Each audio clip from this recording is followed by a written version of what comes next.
Show de bola! Tô eu aqui na área, te enchendo a paciência, você aí do outro lado tentando organizar as ideias sobre esses diagramas lógicos, lá vou eu abrir mais um bloco aqui para tentar enfiar mais algumas informações na sua cabeça, né? Isso aí, vem comigo, não pula fora não.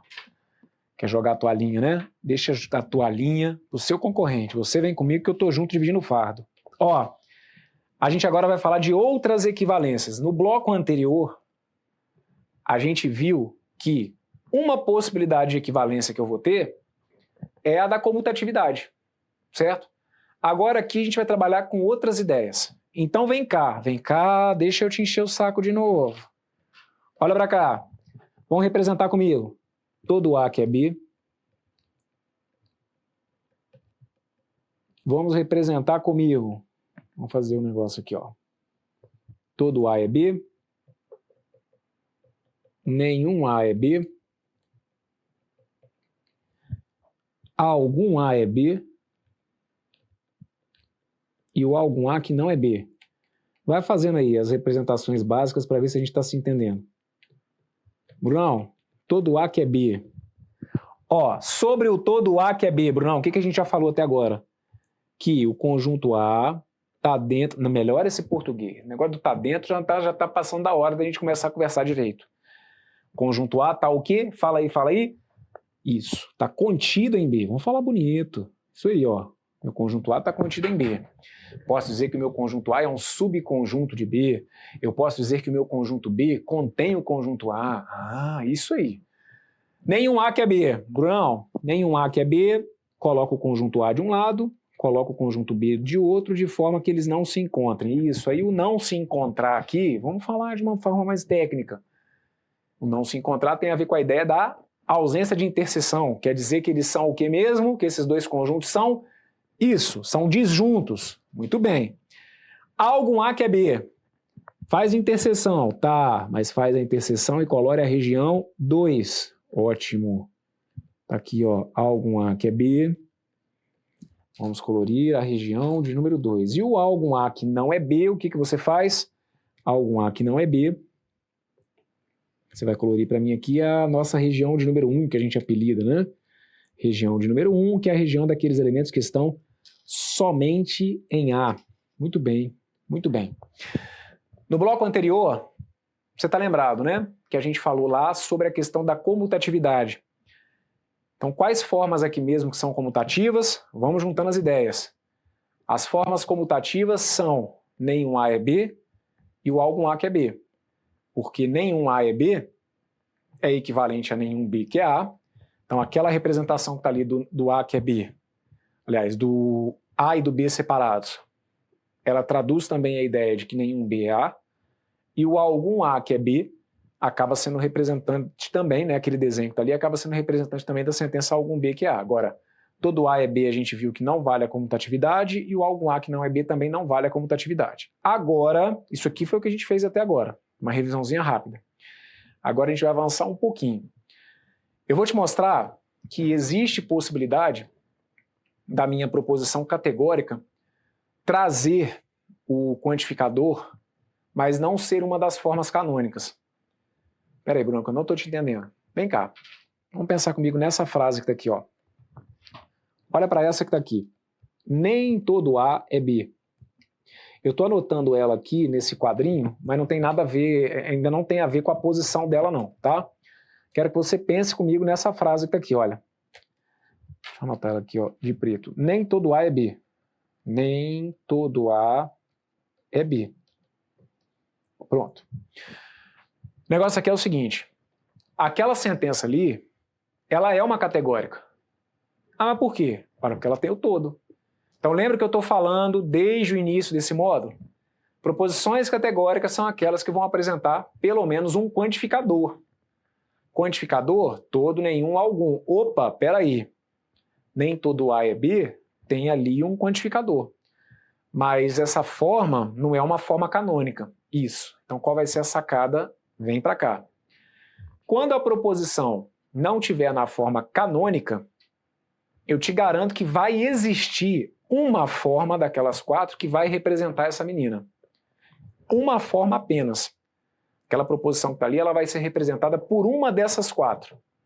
Qual dessas 4 que você acha que vai ter que ser? Então aqui eu estou gerando uma equivalência. Vamos somar um pouquinho da ideia que eu trouxe para vocês no bloco anterior. Para as proposições serem equivalentes, eu tenho que perceber que um desenho representa as 2 ideias ao mesmo tempo. Então, quando eu digo para você que nem todo A é B, veja para mim aí do outro lado, qual das representações que eu tenho aqui que traduz isso? Vamos colocar aqui, olha, essa aqui como se fosse a minha região 1, aliás, essa representação como se fosse a 1, essa que está aqui como se fosse a 2, essa que está aqui como se fosse a 3, essa aqui como se fosse a 4. Isso aqui como se fosse uma questão de prova mesmo, tá bom? Quero que você represente, imagine que eu tenha lá uma questão de prova que é, eu preciso representar a sentença nem todo A é B. Qual desses desenhos representa que nem todo A é B? Região 1, desenho igual da região 1, desenho igual da região 2, o desenho igual da região 3 ou o desenho igual da região 4? Fala aí pra mim. Bruno, que nem todo A é B, cara, nem todo A é B, eu tô achando que é a região 3. Mas não é não. Eita, Bruno, é sério, não é não? Não. Olha, eu quero representar que nem todo A é B. Bruno, cara, mas olha só, se eu for olhar para esse desenho que tá aqui, velho, eu tô vendo, olha, que nem todos os elementos de A são elementos de B. Então, aí aqui ficou só no campo da sua ilusão, porque não é isso aqui que tá colorido. A região, ou o desenho, que na realidade me mostra que tem algum A, aliás, que nem todo A é B, é esse desenho que tá aqui, ó. É aqui que eu estou me comunicando dessa forma. Olha aqui o que o meu desenho está me mostrando. Tá vendo essa região que está aqui? Olha, essa região que está aqui é realmente uma região que me mostra o seguinte, olha, nem todos os caras que fazem parte do conjunto A estão dentro do conjunto B. Por que nem todo A é B? É porque eu tenho a garantia ali de que aqueles caras são somente de A. Então, de novo, por que a região 3 está errada? A região 3 não está me mostrando na região que está colorida, por isso que eu sempre peço para vocês ficarem atentos, inclusive aquela região que a gente vai ter que traduzir como com a presença de elementos. Então, quando eu digo ali, na região 3, que tem algum A que é B, dizer que tem algum A que é B não é mostrar que nem todo A está em B. Muito pelo contrário, a minha região número 3 está querendo mostrar que tem elementos que vão estar nos dois ao mesmo tempo, certo? Então aqui, o nem todo A é B, ele vai guardar relação com qual região? Com essa que está aqui, certo? Então o negócio é o seguinte, vamos colocar já lá, ó, no algum A que não é B. Algum A que não é B vai ser uma sentença equivalente a nem todo A é B. Então, se eu disser para vocês, por exemplo, que tem algum carro, ó, colocar aqui como exemplo. Tem algum carro não é importado. Algum carro não é importado. Só para vocês entenderem o que isso aqui pode virar como questão de prova. Eu posso ter uma questão que peça exatamente isso. Identifique uma sentença que seja equivalente a algum carro não é importado. Como o cara pode não te dar ele pode não deixar para você essa dica. Ele pode simplesmente, você está lá no meio de uma questão com várias proposições, fazendo vários cálculos ali, e aí você concluiu que a resposta era algum carro não é importado. E aí você vai desesperado lá nas alternativas. Cadê? Cadê o algum carro que não é importado? Cadê? Não tem. É porque às vezes ele vai camuflar isso por trás de nem todo A é B. Como que ficaria isso? Nem todo A é B seria nem todo carro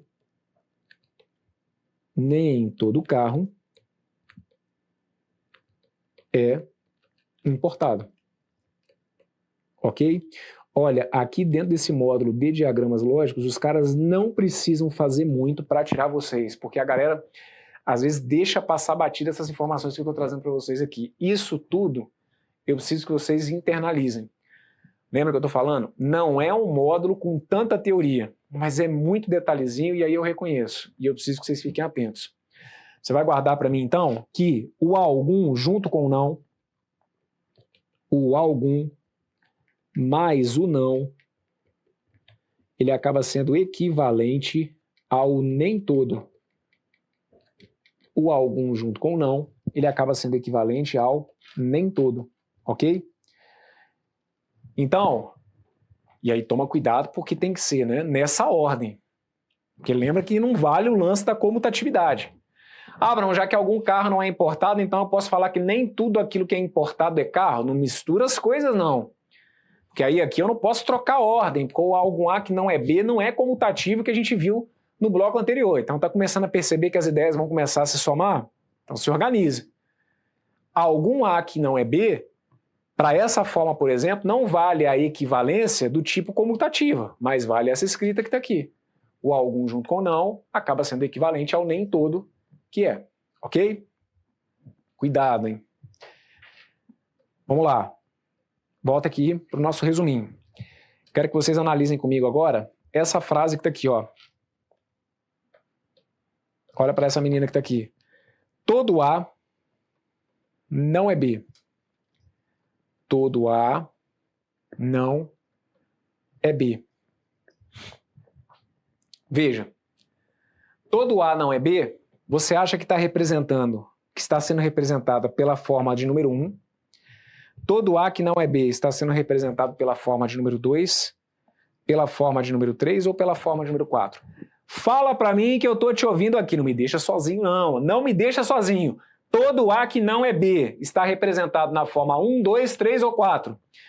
Isso aí me representa, gostei de ver, está representado pela região de número 1. Tô brincando. Sem desespero, é a região de número 2. Caraca, Bruno, que susto que eu levei. É isso, né, gente? Olha para cá. Todo A que não é B está representado aqui, ó. Todo A que não é B é exatamente o que eu tenho aqui, olha. Todos os elementos que estão em A não são elementos que estão em B. Aí agora, aos pouquinhos, a gente vai organizando as ideias. Lembra que no bloco anterior, na verdade, nos blocos anteriores, eu já tinha mencionado isso, que se eu for falar oficialmente sobre quantificador universal, que eu tenho um, que é o todo, mas aí o que eu falei desde o inicinho do módulo? Ah, mas aí a gente vai tratar aqui como se fossem dois universais, o todo e o nenhum, mas é porque o nenhum é o todo camuflado. Tá aqui o momento da gente discutir isso. O que é o nenhum? O nenhum, ele é sempre o todo mais o não. E aí isso complementa o que eu falei com vocês no bloco anterior. No bloco anterior eu falei para vocês que proposições da forma nenhum A e B são proposições universais e negativas. Universal porque tem a ver com o todo, negativa porque o nenhum ele é o todo junto com o não. Então vamos deixar isso aqui anotado. O nenhum A que é B, vai ser equivalente ao todo A que não é B. E aí agora eu vou começar a brincar. Se segura aí do outro lado. Então vamos pensar comigo, ó. Se eu disser, por exemplo, que nenhum professor é advogado. Agora eu quero ver se você está ligado. Vamos lá. Nenhum professor é advogado? Eu posso escrever que isso daqui é a mesma coisa que todo professor não é advogado? Sim ou não? Tá seguro aí para falar comigo sobre isso? Nenhum professor é advogado. É a mesma coisa que se afirmar que todo professor não é advogado? Sim. E, gente, olha só. Se você começar a ficar na dúvida, Bruno, cara, começou a embolar aqui, na pior das hipóteses, faz o quê? Faz desenho.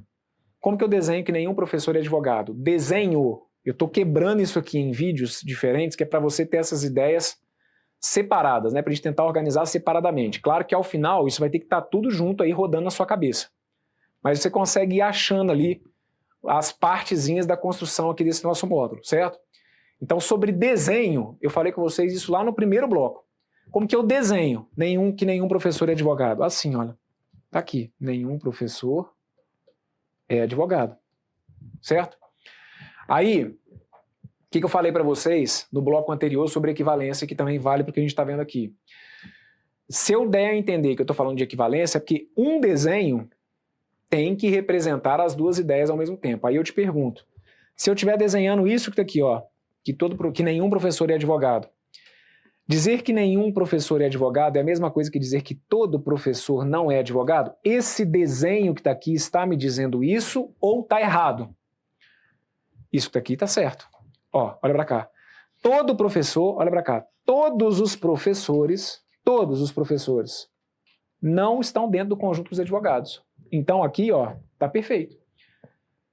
Nenhum professor é advogado. É a mesma coisa que dizer que todo professor não é advogado. E é importante mesmo que vocês fiquem atentos aqui, que eu estou tratando de quê, gente? Eu estou tratando de equivalência, certo? A gente aqui ainda não está falando sobre a noção de negação. São equivalências, são coisas iguais. Agora, eu quero que você fique atento. Anota aqui para mim. Veja se eu posso afirmar isso que está aqui, olha.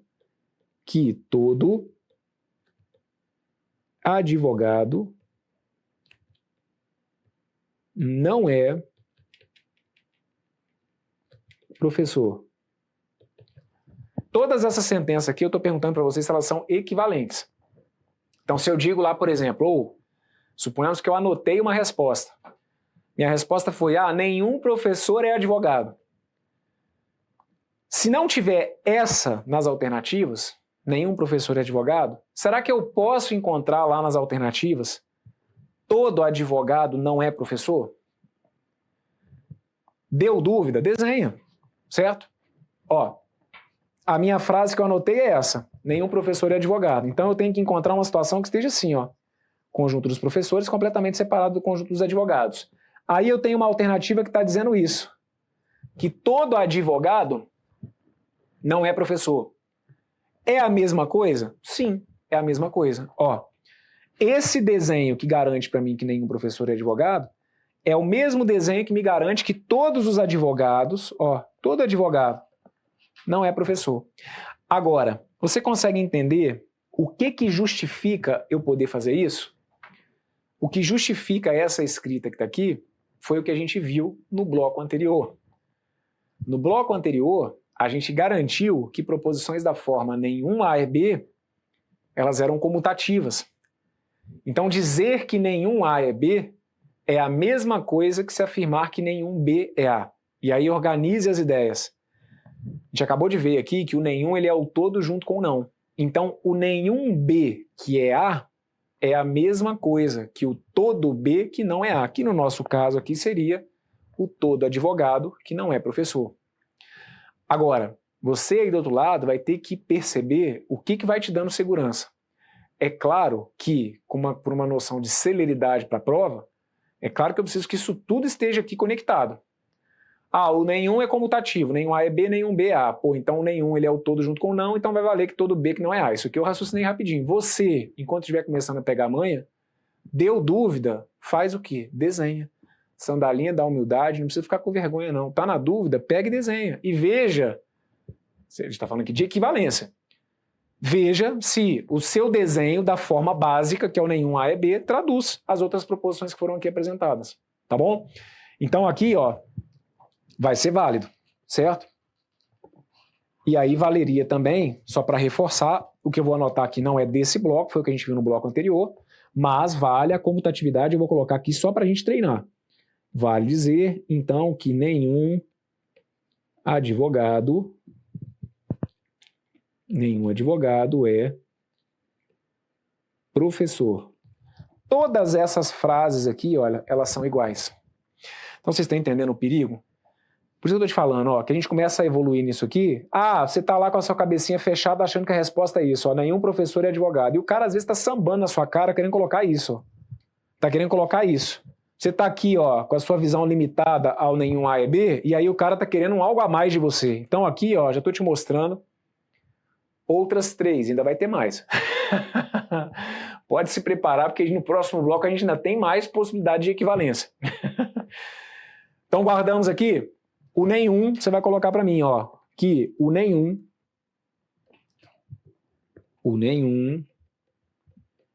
ele acaba sendo equivalente ao todo mais o não. Tá bom? O nenhum, ele é o todo mais o não. Beleza. Aí aqui, vamos lá. Vou colocar uma outra situação para vocês. Vamos pensar comigo? Agora vamos abrir aqui uma parte, ó. Vamos lá. Eu quero que vocês pensem comigo nessa sentença que está aqui. Isso aqui já foi questão de prova de muito tempo atrás, mas sempre vai servir aí como um inicinho para eu poder bater um papo com vocês sobre essa situação que está aqui. Então vamos lá. Suponhamos que eu chegue para vocês e vire e falo o seguinte: olha, eu fui a um supermercado, só que eu fui ao supermercado e eu não comprei nada. A gente está muito acostumado a se comunicar dessa forma e a gente vai continuar conversando no dia a dia dessa maneira, tá bom? Não tem absolutamente nada de errado. A gente vai fazer aqui uma análise puramente lógica da coisa, mas não quer dizer que no português está errado ou que na lógica está errado. Entendam só os contextos, ok? Bem, se eu chegar para você e falar que então eu fui a um supermercado e que saindo do supermercado eu não comprei nada, qual que é a cena que você imagina acontecendo? De você me encontrar saindo do supermercado com a mão cheia de sacola, ou de você me encontrar saindo do supermercado com as mãos abanando, sem nenhuma compra. Quando eu chego para você e digo que eu não compro nada, no dia a dia, no português, a segunda situação é a que se confirmaria, né? Quem vai ao supermercado e não compra nada, a gente entende que é aquele cara que saiu de mãos abanando, certo? Só que, se a gente for fazer uma análise puramente lógica da frase, e aí é o que eu vou reforçar, não quer dizer que uma coisa esteja errada ou que a outra não, né? São só pontos de vista, mas do ponto de vista puramente lógico, entende-se que não há necessidade, caso eu quisesse realmente passar uma ideia de que eu não fiz compras, não há necessidade de se utilizar o não junto com nada. Porque do ponto de vista lógico, é como se uma ideia, no fim das contas, acabasse anulando a outra. Eu não entendi, Bruno. Pessoal, se eu fui ao supermercado e se eu sair de mãos abanando, eu poderia simplesmente falar que eu fui ao supermercado e não comprei. Que eu não fiz compras. Se eu me comunicar com você dessa maneira, você entende e percebe que a cena é a mesma, né? Se eu chegar e falar assim, eu fui ao supermercado e eu não fiz compras. Ora, se eu não fiz compras, eu saí com sacolas ou sem sacolas do supermercado. Ora, você não fez compras, então saiu de mãos abanando, perfeito? Da mesma maneira, eu posso chegar para você e falar o seguinte, eu fui ao supermercado e o que você comprou lá, Bruno? Eu comprei nada. O que você comprou? Eu comprei nada. Se eu comprei nada, é porque eu saí de mãos abanando. Só que, no português, a gente tem a ideia do reforço da negação, né? Simplesmente como um reforço. O não compro nada é simplesmente uma ideia de que eu saí de mãos abanando, mas consegue perceber que não há necessidade? Então, do ponto de vista puramente lógico, a gente está desde o início do curso citando que o não, ele acaba trazendo uma ideia de oposição no fim das contas.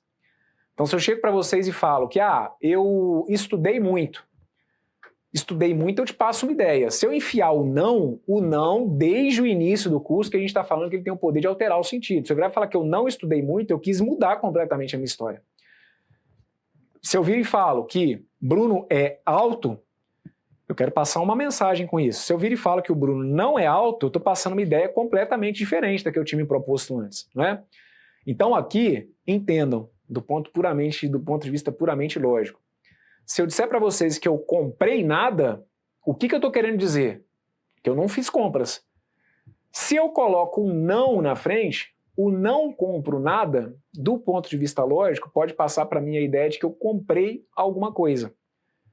Então aqui a gente vai deixar anotado, o não compro nada é como se fosse, do ponto de vista lógico, equivalente a você dizer que eu compro algo, que eu comprei alguma coisa, certo? É a mesma coisa do eu não entendi nada. Brunão, que foi a frase que me veio à cabeça depois de tudo que você falou. Você quer saber de uma coisa? Eu não entendi nada. Pô, então eu tô feliz pra caramba. Que isso, Brunão? Tá tirando onda com a minha cara? Não, se eu for me comunicar com você aqui do jeito que eu quero, eu tô feliz. Se você falar pra mim que você não entendeu nada, se eu for levar a coisa do ponto de vista lógico, eu vou ficar feliz porque você vai falar para mim que você entendeu alguma coisa. Porque, ó, se você quiser falar para mim, do ponto de vista puramente lógico, que você não entendeu a matéria, você pode falar isso, professor, eu não entendi. Pronto, eu não entendi. Eu não entendi, ok? Ou você pode chegar para mim e falar o seguinte, professor, o que eu entendi da sua aula? Brunão, da sua aula eu entendi nada. Tá perfeito. Então, entendeu nada é porque tudo que eu falei aqui não fez sentido para você. Só que, no nosso idioma, existe a possibilidade desse reforço da negação, certo? O não entendi nada, então, funcionaria como se fosse a ideia de que foi uma pessoa que realmente não entendeu. Mas entendem que não há necessidade? Então, do ponto de vista puramente lógico, se eu digo, né, que eu não entendi nada, então coloca aqui, olha, não entendi nada. Não entendi nada. É como se isso aqui, do ponto de vista puramente lógico, desse a entender que eu entendi alguma coisa. Entendi algo, entendi alguma coisa. Perfeito? Ah, eu fui a uma festa e eu não conhecia ninguém. Pô, que legal, cara. Né? Se você estiver conversando... Não adianta querer vir conversar comigo no dia a dia com isso aqui, que não vai dar jogo. A gente só finge que isso aqui acontece nesse momento, tá bom? Mas se você virar e falar assim, pô, fui numa festa e não conhecia ninguém. No dia a dia, a gente fica, pô, e aí, não, mó ruim, né? Fui na festa lá, não conhecia ninguém, mas e aí, desembolou e tal. Se for aqui do ponto de vista puramente lógico, pô, que bacana. Você não conhecia ninguém, então é porque você chegou lá e conhecia algo. Porque se você quiser realmente falar que você foi a uma festa e que você estava lidando num ambiente de desconhecidos, você poderia, para mim, do ponto de vista lógico, dizer simplesmente que, olha, eu fui a uma festa e eu conhecia ninguém naquela festa. Eu conhecia quem? Conheci ninguém naquela festa. Ou eu fui a uma festa em que eu não tinha conhecidos. Eu não preciso falar que eu não conheci ninguém. Teoricamente. Mas a gente lida com isso e por isso que eu falei. Não quer dizer que uma coisa seja errada ou que a outra seja certa. São pontos de vista, ok? Aqui a gente teve, e aí eu vou comentar uma situação pontualíssima, tá bom? De uma situação de prova do CESP, mas é uma situação pontualíssima, e aí em momentos oportunos, se for necessário, a gente vai comentando sobre isso. Em que a gente teve o posicionamento deles do entendimento do ponto de vista do português. Como o não compro nada como se fosse realmente alguém que não comprou. O não entendi nada como se fosse realmente alguém que não entendeu. Só que esse é um posicionamento único, pelo menos, né, até hoje do que eu vi, e de uma situação que as outras bancas não tomam como referência. O que vale como referência é o que eu estou colocando para vocês aqui, do ponto de vista lógico, que é a ideia da dupla negação, né? Se eu tenho duas ideias negativas na frase, a ideia de duplicidade de negação gera um sentido afirmativo, ok? Então, não compro nada, não estudo nada, seriam situações que, no fim das contas, gerariam frases com sentido afirmativo. Eu sempre uso um exemplo, esse exemplo agora já está ficando mais do que ultrapassado, mas uma vez, num jornal da minha cidade, foi apresentada uma manchete, né, que era logo, né, que um prefeito tinha tomado posse, e aí a fala dele foi essa que está aqui, olha, não esperem de mim nenhum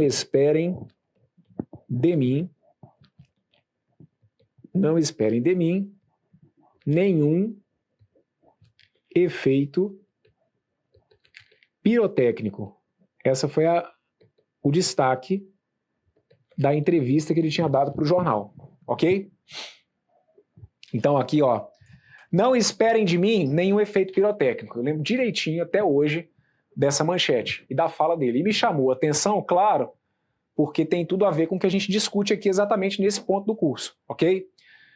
Então vamos lá. O não esperem de mim nenhum efeito pirotécnico, no dia a dia a gente está entendendo o que o cara quis dizer, né? E na realidade até no contexto da reportagem era de um prefeito que tinha assumido e que estava com caixa da prefeitura lá totalmente destruído, então era dando a entender que não dava para esperar muita festa do cara, né? Assim, que eram para esperar momentos mais difíceis, enfim, não dava para ter uma grande expectativa de mudança no perfil econômico da cidade. certo? Tipo, vamos trabalhar aqui para tentar organizar a casa. Então, ó, não esperem de mim nenhum efeito pirotécnico, que é o que a gente vai entender sobre isso que está aqui.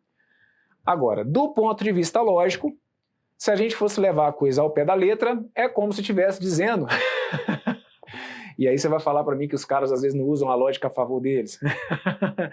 Não esperem de mim nenhum efeito pirotécnico, é como se já estivesse avisando o seguinte, ó, pode esperar de mim aí alguma festinha.